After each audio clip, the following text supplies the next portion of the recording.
Olá, começa agora o TV Câmara Entrevista. E hoje vamos falar sobre os corredores ecológicos. 70% da população brasileira está entre as matas atlânticas e apenas 7% dessa mata ainda é original. O projeto Corredor Ecológico do Vale do Paraíba foi criado para ajudar a reverter esse quadro, já que cada vez mais o cenário urbano toma conta da natureza. E as consequências disso são vistas em várias questões, como o aquecimento global, por exemplo. Para conversar comigo, está aqui a Tatiana Mota, que é da Associação Corredor Ecológico do Vale do Paraíba. Olá, Tatiana, seja bem-vinda. Muito obrigado pelo seu tempo aqui. Obrigada pelo convite. É um super prazer estar aqui na minha cidade. Muito bem. Podendo falar de corredor ecológico. Exatamente, que é tão importante aqui no Vale que a gente já vai falar disso, Com né? certeza. Tatiana, eu queria saber, assim, primeiramente, que você explicasse para quem está assistindo, o que é o Corredor Ecológico? O Corredor Ecológico é uma ONG, né? Uma organização não governamental, que foi criada em 2006 para promover a conexão entre os fragmentos isolados da Mata Atlântica aqui na porção paulista do Vale do Paraíba. A gente fala porção paulista porque quando a gente começa a trabalhar com planejamento estratégico da paisagem, que é olhar para a paisagem e começar a desenhar estratégias de recuperação, você precisa escolher uma região que você vai atuar. Então, naturalmente, a gente escolheu a bacia hidrográfica do Rio Paraíba, do Sul, e a porção paulista, que é o estado que a gente representa. Então, o corredor ele foi criado quando, em 2006, alguns empresários aqui do Vale começaram a olhar para a paisagem do Vale do Paraíba por conta da expansão de silvicultura, né? de plantios de silvicultura. E quando eles se depararam com essas oportunidades, eles viram que tinham vários fragmentos da Mata Atlântica isolados e que eles precisavam ser conectados. Porque a conexão desses fragmentos é extremamente importante por conta de 3 fatores. O primeiro, porque você promove o fluxo gênico nas espécies. Estamos falando tanto de fauna quanto de flora. Então, quando você conecta 2 fragmentos, você tem aí o fluxo gênico das espécies, né? Os bichinhos levam semente para lá e para cá, você tem troca os bichos, né? Encontram fêmea de um lado, macho do outro, então você tem essa troca. Segundo, porque quando você forma corredores, geralmente você está formando corredores nas APPs, que é nos cursos d'água, nos olhos d'água, nas nascentes. A própria paisagem te mostra que este é o melhor lugar para você conectar, né? Porque eles já são conectores. Então, quando você planta nessas áreas, você está produzindo água, porque todo o papel que a árvore tem de absorção, né, de permeabilidade do solo para fazer a água da chuva entrar e formar lençol freático.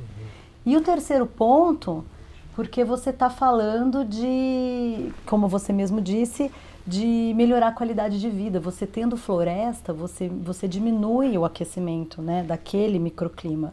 Você promove um clima mais ameno. Então você trabalha esses 3 fatores quando você constrói corredores, planta corredores. Então a associação ela nasceu com esse propósito de discutir com a sociedade civil do Vale do Paraíba, com os governos e com as empresas, como plantar floresta de forma estratégica, olhando para um planejamento, direcionando esse plantio, para que ele também não venha competir com a expansão urbana, por exemplo. Entendi. Aqui no Vale do Paraíba, ele sempre foi conhecido por ser uma região sempre foi muito conhecida, né? O eixo Rio-São Paulo, né? As primeiras transações passavam aqui. Aqui em Jacareí a gente tem mesmo essa questão do café, que foi muito forte aqui, né? E hoje é conhecido, por exemplo, São José dos Campos é conhecido como um polo industrial, né? Isso, de uns anos para cá, o levantamento de vocês, o meio ambiente daqui do Vale sofreu muito com essa expansão urbana, com essa questão do crescimento da indústria, mais do que antes. Em relação a São Paulo, eu sei que não, né? Que a gente ainda tem muita mata por aqui. Mas como que é essa questão da urbanização versus meio ambiente aqui no Vale? Então, sofreu e também não. Por quê? Notoriamente sofreu, porque quando você tem, né, o meio antropizado, as pessoas chegando, você vai tirando floresta mesmo para poder construir as cidades. E no Vale do Paraíba a gente tem um agravante porque isso acontece nas margens do rio, né? Todas as cidades aqui estão em volta do rio, né? Jacareí é um exemplo claro disso. A gente está aqui do lado do rio, por exemplo. Mas, exatamente para o Vale do Paraíba ser um vale, um mar de morros e ter muitas montanhas, você preservou de uma certa forma, porque você não consegue desenvolver agricultura de larga escala num ambiente muito declivoso, por exemplo. Embora depois da cultura do café, a gente teve a questão da pastagem. Sim. E o boi sobe o morro aqui no vale. Então é muito comum a gente olhar para as paisagens do vale hoje e ver os morros todos carecas mesmo, com o gado lá em cima, que não é a melhor forma, mas a pastagem extensiva, ela tomou conta aqui do vale. Mas a gente ainda tem fragmentos, então isso é importante porque os topos mesmo, nas áreas mais declivosas, a gente não chegou lá ainda. E a ideia então é a gente adensar essas áreas. A gente, você a diz, gente, a população. Sociedade civil, olhar para essa paisagem, por isso que o vale é a grande, vamos dizer assim, promessa de restauração do Brasil. Porque é um lugar de vocação florestal, exatamente por conta desse terreno declivoso.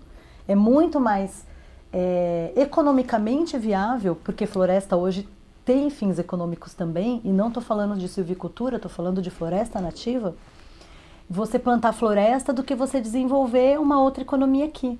O vale tem um potencial florestal gigante, né? Então a gente precisa explorar isso, está acontecendo isso. E por conta da pastagem abandonada, porque o preço do leite, da carne caiu nesses últimos anos, então a gente teve, né, a café, depois veio pasto e agora a gente está com silvicultura. Mas a gente tem muita pastagem abandonada no vale, porque como o preço caiu, as pessoas deixaram as suas terras, largaram. Não regenerou sozinho, porque o terreno de pastagem, ele é muito pisoteado, ele acaba ficando muito compactado, difícil de nascer floresta, mas em algumas áreas a gente teve a regeneração. Então a gente teve sim uma regeneração natural e um incremento florestal nos últimos 20 anos interessante aqui no Vale. Então a gente tem sim a expansão, que está acontecendo sem parar, que é natural, mas por ter esse mar de morros a gente consegue combinar, dá para ter os dois nesse nosso espaço. Dá para ter a floresta e dá para ter a comunidade junto. Muito bem. Em relação ao Brasil, né?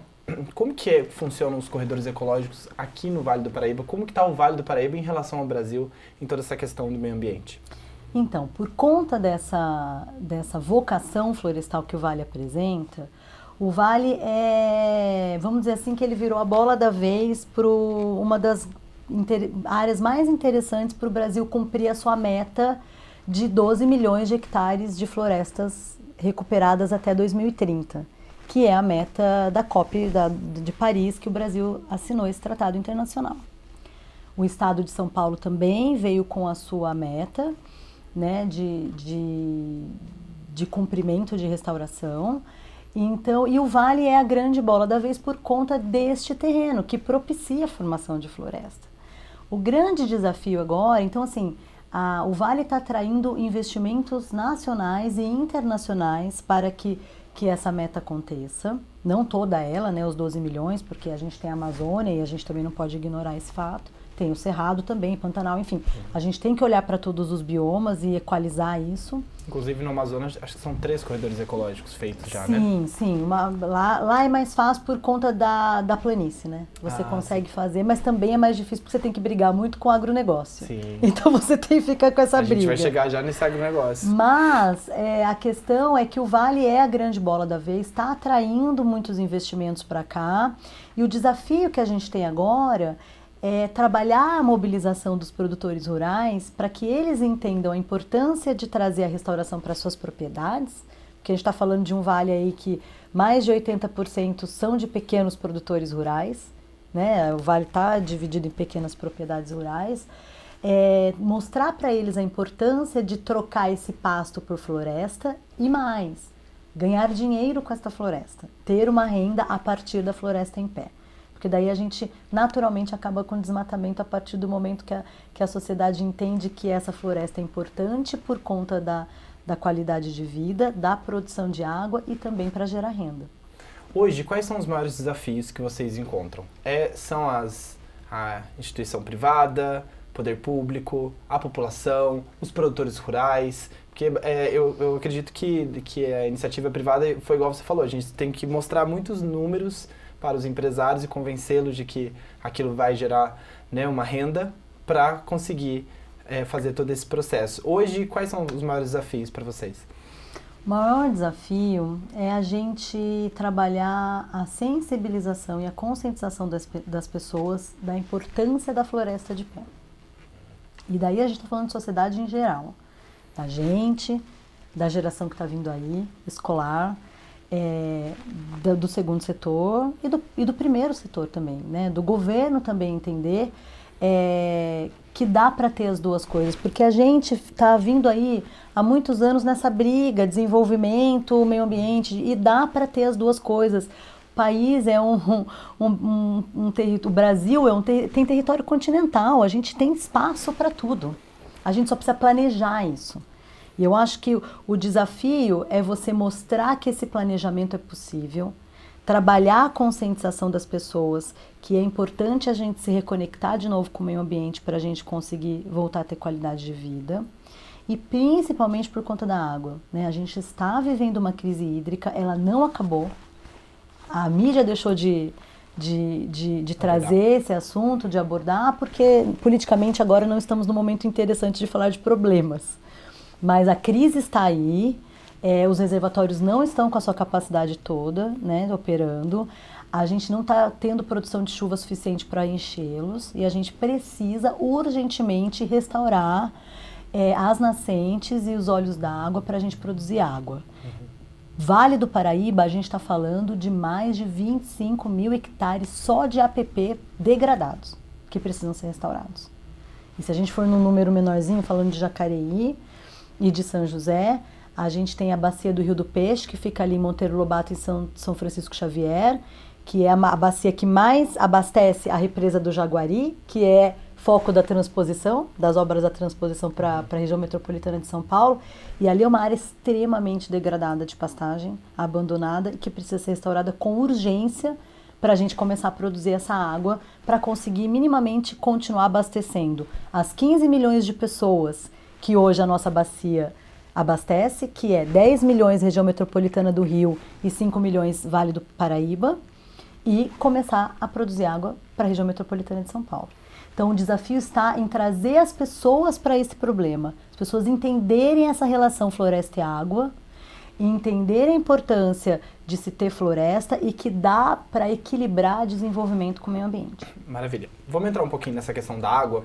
Igual você falou, aqui nós temos duas represas, né? A represa do Jaguari e a represa de Paraibuna. Uhum. A gente sabe que as represas, elas têm um impacto ambiental muito grande. Sim. Para o corredor ecológico, os impactos são bons ou ruins? O impacto de se construir represa? O impacto das represas aqui no Vale do Paraíba, a represa do Jaguari e a represa de Paraibuna. Para o Então, meio ambiente, para os corredores, elas são boas ou elas são ruins? Olhando para o planejamento da paisagem, a represa ela cria um gap entre um fragmento e outro. Formar corredores é ruim? Não, porque a gente consegue desenhar outras linhas que margeiam as represas e formam os corredores. Então, olhando para o planejamento estratégico da paisagem, elas não atrapalham. O que a gente precisa, daí eu volto a dizer que foi minha pergunta, que foi minha resposta anterior, é como que a gente trabalha agora na restauração florestal, na formação de corredores para abastecer esses reservatórios, que já que eles estão aí, estão postos e fazem parte do sistema, a gente tem que fazer com que eles tenham água.